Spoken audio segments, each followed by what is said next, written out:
Good morning, student. I'm Leena Yadu. This is my second video on the rise of small kingdoms states.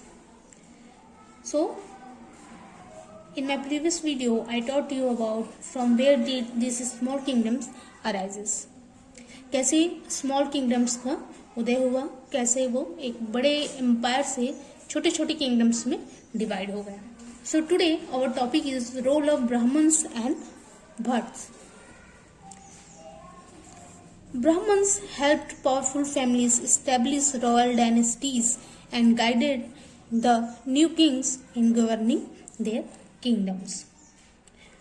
Brahmins उस समय जो powerful royal dynasties होती थी उनको establish करने में हेल्प करते थे, उनके स्टेट को मैनेज करने में, उनके राजतंत्र की व्यवस्था को मैनेज करने में किंग्स की हेल्प करते थे. In those days, the Brahmins were known for their wisdom, learning, and knowledge of religion.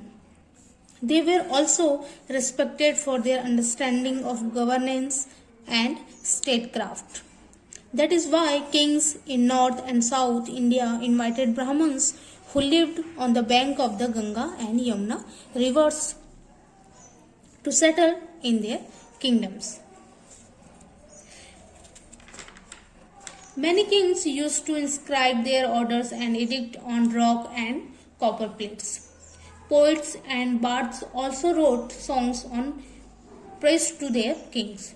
उस समय जो पोएट, इन हिंदी में अगर हम पोएट को कहें तो वो कवि, बार्ड्स को हिंदी में शायर कहते हैं. जो उस समय जो पोएट्स और बार्ड्स होते थे वो किंग्स की तारीफ करते हुए उनको इम्प्रेस करने के लिए उन पे कविता या शायरी लिखा करते थे. Brahmins were known for their wisdom, learning and knowledge of religion. उस समय जो ब्राह्मण्स होते थे उनको रिलीजन, धर्म से रिलेटेड, स्टेट क्राफ्ट मीन्स राजकाज से रिलेटेड और बहुत सारी ऐसे नॉलेज होते थे जिसके लिए वो जाने जाते थे. यही कारण था कि kings in north and south India invited Brahmins who lived in on the bank of the Ganga and Yamuna rivers. तो क्योंकि उनके ब्राह्मण्स के नॉलेज बहुत अच्छे होते थे, उनको उनकी एडवाइस किंग्स लिया करते थे. तो इसलिए जो किंग्स होते थे वो गंगा और यमुना रिवर्स के किनारे में जो ब्राह्मण्स रहते थे उनको अपने स्टेट में इनवाइट करते थे और उन्हें अपने किंगडम में स्टैब्लिश करते थे कि आप यहाँ रहिए और हमें राजकाज चलाने में मदद करिए. In return, the kings would donate entire villages or the revenue collected from several villages to these Brahmins. In return, मतलब जो ब्राह्मण्स थे उनको अपने किंगडम एस्टेब्लिश करते थे, उन्हें अपने किंगडम में रहने देते थे और उसके बिहाफ में, उनके इस फेवर के रिटर्न में वो उन्हें पूरी की पूरी विलेज डोनेट कर देते थे और सेवरल विलेजेस, बहुत सारे विलेजेस से जो डोनेशन उनको मिलता था, जो टैक्सेस उनको मिलते थे, वो कम्प्लीटली टैक्सेस वो ब्राह्मण्स को डोनेट कर देते थे. They kept a record of these donation by inscribing their orders on copper plates.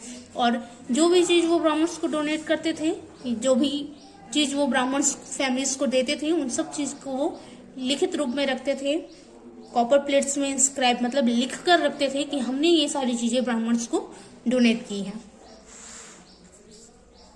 There was another reason why kings made such generous donation to the Brahmins. Kings है वो जो donations करते थे, इसके एक और बहुत सारे कारण होते हैं. उसमें से एक और इम्पोर्टेंट कारण है to establish their supremacy in society. Society में उस समय जो समाज था उसमें ब्राह्मण्स को बहुत इंपॉर्टेंस दिया जाता था. तो जो किंग्स होते थे वो ब्राह्मण्स को इंपॉर्टेंस देते थे, उनको डोनेशन देते थे ताकि जो सोसाइटी है उस पे किंग्स की सुप्रीमेसी एस्टेब्लिश्ड हो सके. The kings would get the Brahmins prepare a lineage for kings showing that they were descended from the sun, moon or some great ऋषि. जो किंग्स होते थे वो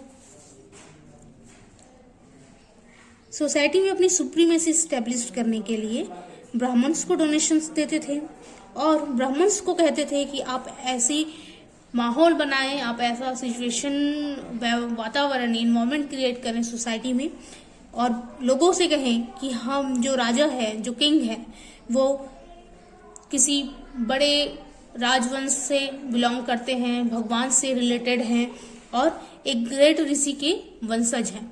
मतलब वो उनकी पूजा करें, उनको रिस्पेक्ट करें, इसलिए वो ब्राह्मण से ऐसी चीजें करवाते थे। They would also ask them to perform Rajasuya, Ashwamedha and other types of yajnas to show how powerful they were. और वो ब्राह्मण से बहुत सारे यज्ञ करवाते थे, जैसे राजसूय यज्ञ, अश्वमेघ यज्ञ, इस टाइप के यज्ञ कराते थे अपनी सुप्रीमेसी, अपने पावर को शो करने के लिए। A copper plate was found in Chhattisgarh showing the donation made by the Kalchuri king Ratnadev III। Chhattisgarh में एक कॉपर प्लेट है, मिला है हमें, जिससे ये पता चलता है कि जो कलचुरी किंग रत्नदेव तृतीय थे, थर्ड जो थे, उन्होंने ब्राह्मण्स को क्या क्या डोनेशन किया, इसकी एक लिस्ट हमें मिली है जो कॉपर प्लेट में लिखवाई गई थी। The Bhatts also played an important role in establishing the royal lineage। जो भट्ट हैं उनका भी बहुत ही इम्पोर्टेंट रोल रहा है इस रॉयल फैमिलीज को स्टैब्लिश करने में। The Bhatt traditions prevailed in the entire north India region during this time. जितने भी नॉर्थ इंडिया थे उसमें भट्ट ट्रेडिशन जो होता वो पूरी तरीके से स्टैब्लिश था। वो उन पे सोसाइटी पे भट्ट लोगों की बहुत मान्यता थी। वो लोगों के बहुत ही ज्यादा मैनिपुलेट, या वो कहना चाहिए वो लोगों को बहुत ही अच्छे से मना लेते थे। They were court poets who sang songs in the local language praising the kings and his ancestors। जो भट्ट होते थे वो किंग के बिहाफ में, किंग की तारीफ करते हुए शायरी लिखते थे, गाने लिखते थे और उसे गाते थे, प्रे करते थे किंग्स को इम्प्रेस करने के लिए, और उनसे एंसेस्टर की कहानियों को भी वो गा कर लोगों के बीच में सुनाते थे। This songs would instil a feeling of respect and pride for the king among the people. In songs से जो पीपल होते थे, जो आम जनता होती थी, उनके मन में किंग्स और उनके एंसेस्टर्स के लिए बहुत रेस्पेक्ट वाली फीलिंग आती थी। In Chhattisgarh, this tradition can be seen in the form of the Charan poets। Chhattisgarh में इस परंपरा को चारण कवि की परंपरा कहते हैं। अभी छत्तीसगढ़ में चारण कवि की परंपरा थी। One such poet was Dalram Rao, who lived in the court of Raja Lakshmi Nidhi of Khairagarh। He was the first person to use the name Chhattisgarh in one of his poems of praise to the kings। Khairagarh के राजा थे राजा लक्ष्मी निधि, उनके कवि थे, उनके poet थे Dalram Rao. Dalram Rao he was the first person to use the name Chhattisgarh in one of his poem to praise to the king. वो एक पहले व्यक्ति थे जिन्होंने छत्तीसगढ़ शब्द का सबसे पहले उपयोग किया अपने किंग की तारीफ करने के लिए, उनकी गुणगान करने के लिए। नाउ और next topic is monarchs and feudal kings। As the number of small kingdoms grew, the wars between them also increased। जैसे ही छोटे छोटे किंगडम बढ़ने लगे, उनके बीच में फाइटिंग्स होने लगी, उनके बीच में युद्ध होने लगे, वॉर्स होने लगे। Each kings fought his neighbors to expand his territories। Her king अपने नेबर्स में, अपने पड़ोसी राज्य से युद्ध करता, वॉर करते और अपने क्षेत्र को, अपने टेरिटरीज को एक्सपेंड करने की कोशिश करते। But as we saw in the case of emperor Samudragupta, जो समुद्रगुप्त किंग थे, उन्होंने बहुत से किंग्स को हराया, बट उनके राज्य को उन्हें वापस कर दिया। The victorious king usually return the land to the vanquished under certain condition. बहुत सारे राजा हुए जो उन्होंने अपने डिफीटेड किंग्स के लैंड को उनको वापस किया और कुछ शर्तें उनके साथ रखी।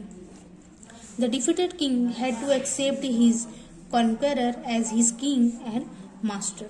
कंडीशन ये थी कि जो वैंक्विस्ड किंग थे, जो डिफीटेड किंग थे, वो अपने कॉन्क्वेरर मतलब विजेता, जो जीते हुए राजा थे, उनको अपने किंग और अपने मास्टर के रूप में एक्सेप्ट करें.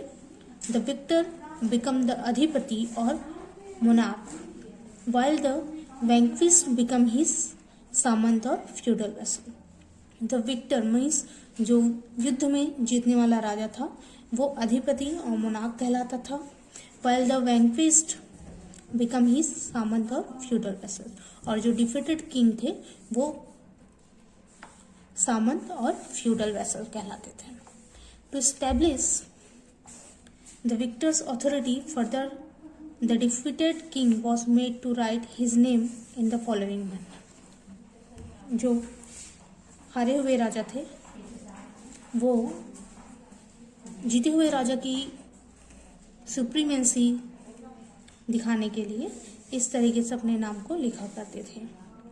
महासामंत Shri चितिपाल, whose place is at the feet of परम भट्टारक परमेश्वर महाराजाधिराज श्री भोजदेव. इस तरीके से वो अपने नाम को लिखते थे और अपने विक्टोरियस राज किंग के सुप्रीमेसी को शो करते थे.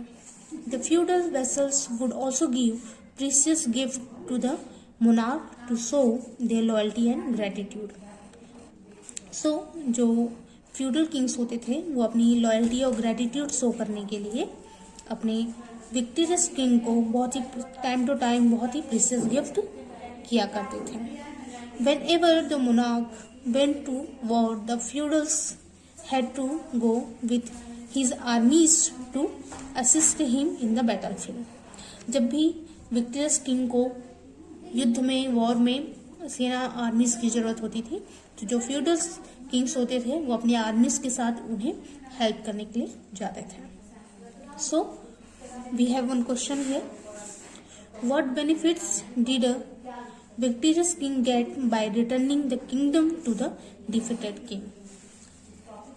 जो विक्टोरियस किंग था उसे क्या बेनिफिट होता था डिफीटेड किंग के लैंड को उन्हें रिटर्न करने में? तो फर्स्टली उन्हें उस लैंड की मैनेजमेंट में एक्सपेंड करने की जरूरत नहीं होती थी, उस पे एक्सपेंस उनका बिल्कुल नहीं होता था, बट वो लैंड और वो किंग उनके अंडर में होते थे. सेकंड हो जाएगा कि जो डिफीटेड किंग्स होते थे वो विक्टोरियस किंग को time to time precious gift किया करते थे.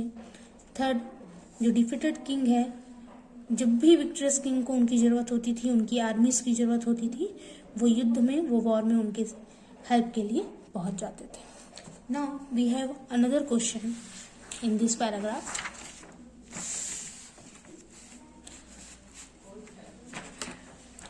Why kings made such generous donation to the Brahmins?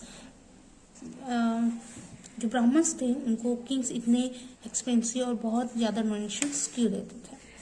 Kings made generous donations to the Brahmins to establish their supremacy in society.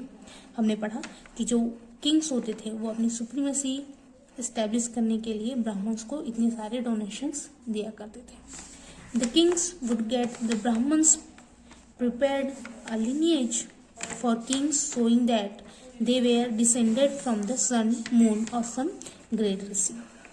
जो Kings होते थे वो ब्राह्मण्स से कहते थे और इस तरीके से उनके लिए सोसाइटी में इस तरह से वो एक इन्वायरमेंट क्रिएट करते थे और उन्हीं लोगों तक ये बात पहुंचाते थे कि जो किंग्स हैं वो सन, मून और ग्रेट ऋषिज के वंशज हैं या उनकी फैमिली से बिलोंग करते हैं. So in this way the kings establish their supremacy in society. So student, I hope you understand all the point. You will better understand this by reading your lesson. So read your lessons properly, student. Thank you.